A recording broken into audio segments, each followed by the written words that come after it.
আইসিসির কাছে ভেন্যু পরিবর্তনে চিঠি পাঠিয়েছে বিসিবি। এই চিঠির পর আতে ঘা লেগেছে বিশ্বের সবচেয়ে ধনী বোর্ড কর্তাদের গায়ে।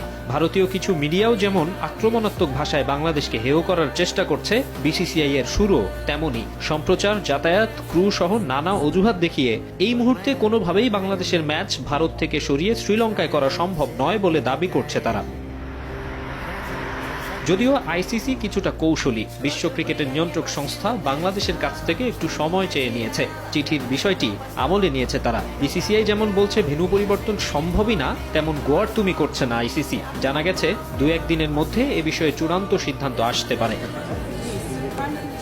যদিও বাংলাদেশি সমর্থকদের মনে কিছুটা সংশয়ের জায়গা থেকেই যাচ্ছে, কেননা আইসিসির চেয়ারম্যান জয় শাহ নিজেই ভারতীয় এবং বিসিসিআই এর সভাপতিও ছিলেন তিনি। বিশ্ব ক্রিকেটের নানা সিদ্ধান্তে তার যে স্পষ্ট প্রভাব থাকে তা তো সবারই জানা। তাই শেষ পর্যন্ত নিরপেক্ষ ভেন্যুতে বাংলাদেশের ম্যাচ রেখে সুন্দর একটা সমাধান তিনি দেবেন কিনা তা নিয়ে একটা প্রশ্নের জায়গা অনেকের মনে রয়েই যাচ্ছে।